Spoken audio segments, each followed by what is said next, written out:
Hey guys, thank you so much for coming back today and checking us out here at our Zoo EDventures experience. We're so excited you're here. Remember, like always, there's people answering your questions. So if you have any thought this entire experience about this space that we're in right now, somebody will be answering some questions for you while you're out there. We do so appreciate you guys hanging out with us. Still crazy, huh? Doing our social distancing. Sometimes Leslie's here. You might have remember Wendy was with me for a while. So some crazy stuff. So we're so happy that we can come to you at this time and share some information about this place here today. Oh, look, this is where we are. Do you guys see that? We're at Seabird. How many of you guys have been to the Seabird habitat here at the zoo? And there are no penguins at the zoo. Quit that. There's no penguins at our zoo. This is North America. Penguins are south. But we'll introduce you to some of those animals. Let me introduce you to these animals. Now, I know some of you are already like, Steve, where are the... We'll show you. But we want to talk about the puffins for a second. It's kind of neat that we've got this board back. This is behind where the animals are on habitat typically, riding the waves. They spend especially when they're not in breeding season, they spend almost all their time at sea. And the young, they'll go out to sea until they're about 4 years old. Can you imagine that? They hatch, go out to sea, spend 4 years at sea, and come back once they mature. All ashore, only coming to shore for breeding season. I think that's so neat. And this entire space, and the reason we're really back here to tell you, it kind of mimics where you can find the puffins, the thick-billed murres, and the parakeet auklets. They're a lot of times on cliff faces like this. So it's neat to be able to say, this is kind of the type of habitat it might be. And in their holes, that they're digging, they lay a single egg. And we'll see some of those holes when we look at the original habitats in a second. And what's this one say? Put it on my bill. They go through a courtship behavior called billing. But this is kind of our getting you guys ready to see the live birds. We're excited to show you some of the live birds. Keep those questions coming. Let's go see some of those live critters. Come with me. How about that? How are we doing? So the first thing I want to share with you about the space itself before we get into the birds is actually the space itself. It's such a neat thing, and when you come, I don't think you really see what's going on. But I want to share this with you because it's kind of a cool opportunity. The water, 59 degrees year-round, plus or minus. 59 degrees Fahrenheit, year-round. The air temperature, about 51, 52-ish, again, year-round. So remember, there's keepers here taking care of these animals 59, 51 degrees year-round. Okay? In the space. This is a wonderful representation of a cliff face. We mentioned that these birds live on cliffs. They nest on cliffs, hang out on cliffs. They only come to land during the breeding season, and they hang out on the cliffs. Wonderful representation of that. The keepers have to rock climb up there and clean the space. Matt, can you show them the white up there? Yeah. That's not paint, guys. The birds go up there, and then they go up there. Yeah. That's part of their poop. The keepers have to clean that. Now, sometimes it does get a little stained. So the keepers are rock climbing to get up there and do the cleaning. Maybe I've got to find a bird. There's also nest cavities.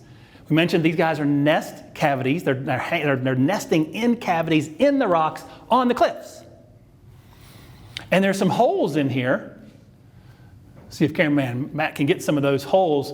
You can't really see them, but you're looking for holes that are plugged because we don't want the birds going in and out all the time. So in about May-ish, that's when they'll be opened up. The keepers will go in the habitat, as they do every day to feed and make sure everybody's okay. Then they'll pull the plugs, and now the birds can use those cavities, those holes in the cliff, as nest sites. So it's a really amazing thing. And then finally, so the keepers are in the air, feeding, watering, training, providing enrichment. They are rock climbing to clean and look and open up those those cavities, breeding sites. And then they're also scuba diving into the water to clean that up as well. So these guys it's a pretty complex grouping going on here. A lot of stuff happening in this one space. Rock climbing, scuba diving, hanging out in the cold. I like the cold. Do you guys like the cold? Wendy's nodding. She likes the cold. So a pretty cool space for the puffins, the thick-billed mirrors, the Parakeet Auklet here at Seabird in Rocky Coast. Let's talk a little bit about the horned puffins that are here. Check this out. The horned puffins, we're going to talk about those guys first. They're the ones that have the more colorful beak. You can see them here. There's more of those guys in here than the other birds. They're very, very social birds. You can see one right on top of the, oh, tilt, tilt, tilt, tilt, tilt. What's he doing there? A little puffin dance. We learned earlier that's actually one of last year's chicks hanging out on that rock right there. So we do breed these birds from time to time. And then on the far left-hand side, there's a lot of the other horned puffins that are there. Horned puffins get their name. They have a little, like a horn above the eye that you can see sometimes, especially during breeding season. So yeah, so they're social birds. They're hanging out together a lot. And they have this amazing courtship display. They actually pair for life. So they're monogamous birds. They're pairing for life. Oh, comes an infiltrator. That is not a horned puffin. We'll talk about you in a minute. So they mate for life, hanging out together. And they have this incredible courtship display. They'll rise up out of the water sometimes. They'll kind of do this little head jerk. I feel like Leslie doing the road runner dance the other day. They do a little bit of a head jerk. To maintain that bond, especially once it's formed, they'll do this little bill slapping thing. And it's funny because when I was talking with Debbie Zombach, our curator of birds here about it, I was like, oh, so you kind of touch bills? She said, oh no, they literally are slapping those bills back and forth. And you can hear it from a distance. And that's one way they maintain their pair bonds. Once it's time to lay the egg, they actually go to the crevices again and they dig out the nest. Now, it's a rocky crevice. No arms and legs, no shovels, no picks. What do they use? I don't know, what do you think they use? They're a bird. What do they have at their disposal? You think? How about their beak? Yeah, they dig in that. They dig in the rocks and the mud with their beak and their feet. They dig out that crevice and they dig into the hole, dig into the cliff face, and then they line it with soft stuff. What kind of soft stuff might they find? What do you think? What might they find out there, out in the spaces where they're found in the wild? Like grasses? Yeah. Feathers? Sure. Anything like that that can line the nest. And then they lay one egg. They lay one egg at a time.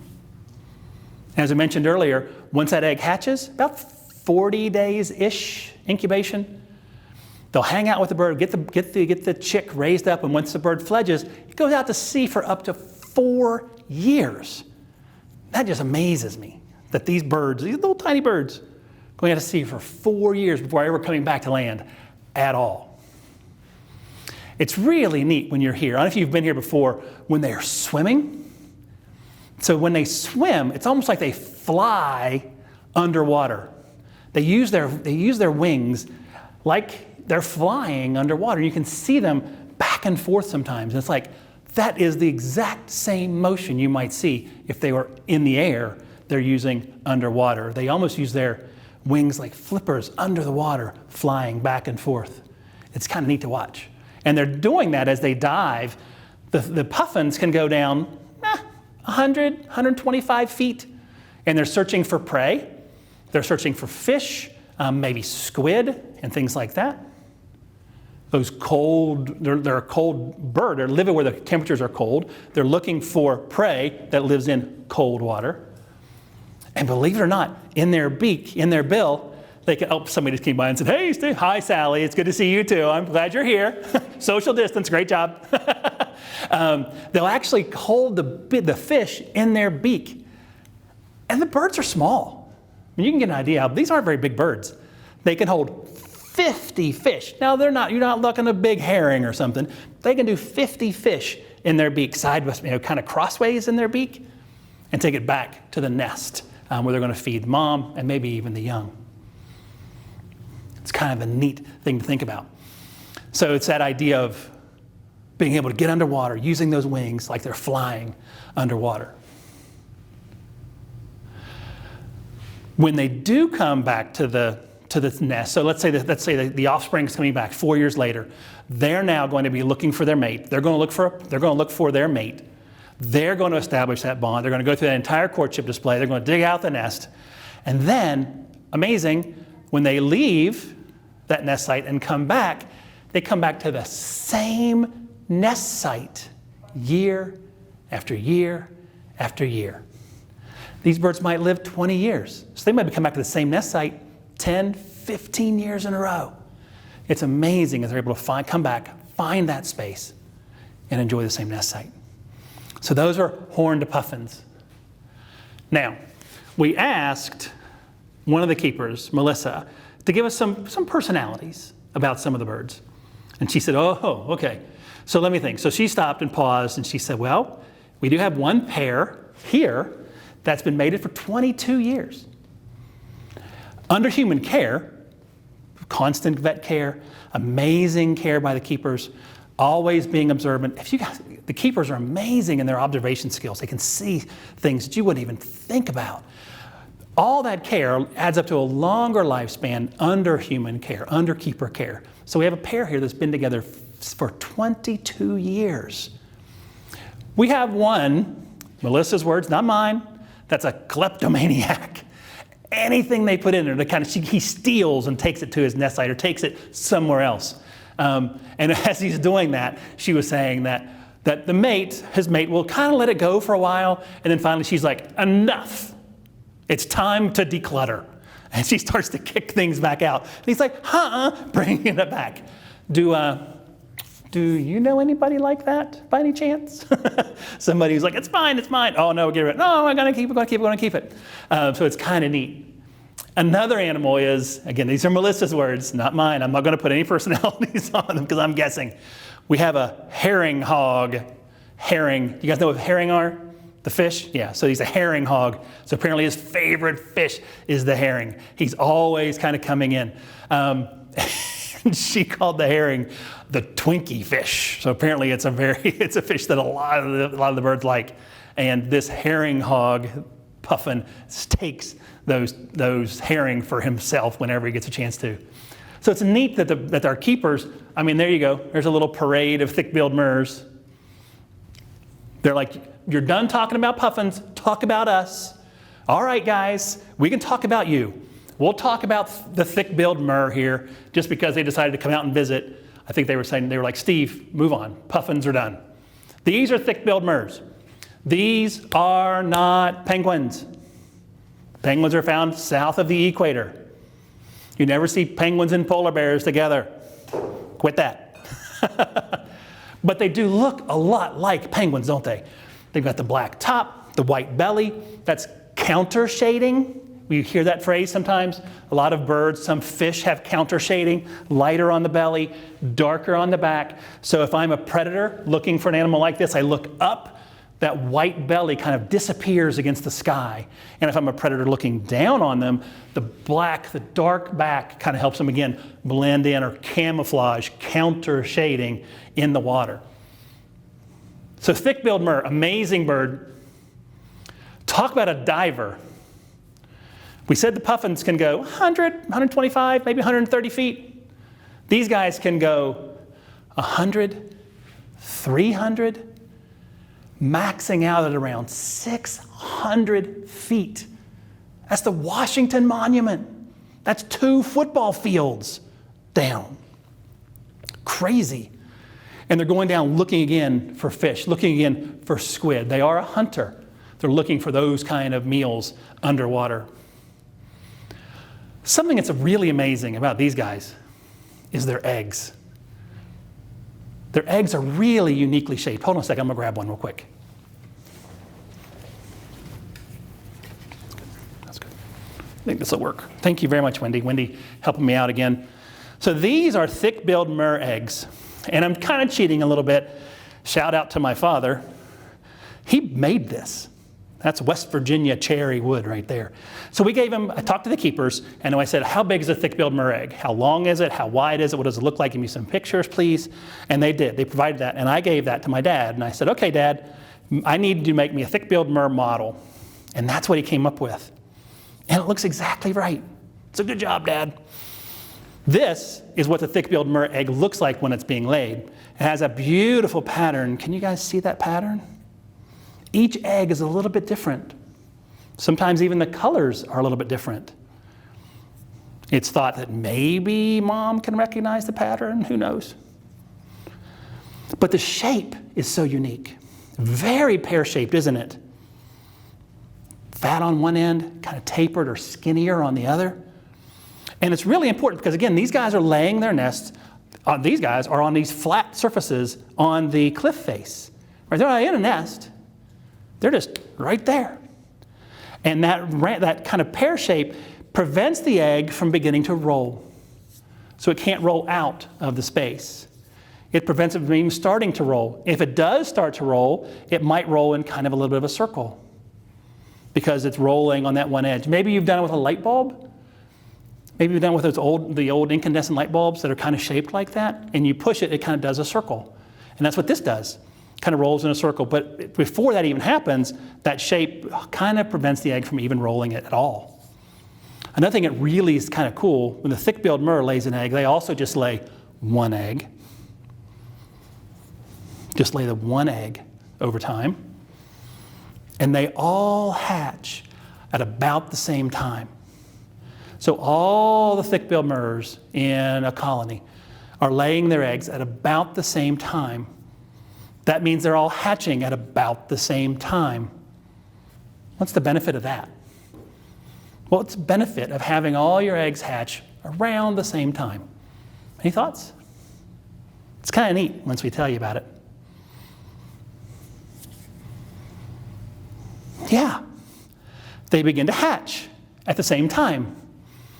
If there's any predators out there that are hunting baby birds, there's so many birds hatching all at the same time, there's no way predators can wipe out the entire colony. There's just too many. The other thing it does is it kind of syncs up with migration. So everybody's hatched at the same time, they're growing at the same time, and they're ready to fly and leave at the same time. Thick-billed myrrhs, oh, there they go again. Thick-billed myrrhs on parade. I don't think that's the song, is it? But you can really see the color here. That counter shading again, dark on top, light on the bottom. And again, they're very penguiny, very, very penguiny in their color. The white and the black, the tuxedo look that we're really familiar with. But are there penguins at the North Carolina Zoo? North America continent, Africa continent now. Asia coming soon. Still not South America. So no penguins here. Thick-billed myrrh hanging out. All right, let's see if we can find the Parakeet Auklet. That's the last bird species that's found in here. And Matt, I know that you're better on the camera than I might be. Can you see those two kind of hanging out together over there? They've got almost like a wisp of white around their eyes. And guys that are looking, I need you to look close at the bill. I need you to look close at the bill. It's almost like it's rounded in shape.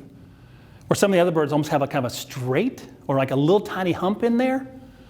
Their rounded bill is really well designed so these guys, the Parakeet Auklet, can catch their prey. They're hunting things that are really slimy. They're really slippery. For example, shrimp and even jellyfish. And having that roundish bill that's actually pretty sharp as well helps them catch and hold on to that slimy prey that these guys are eating.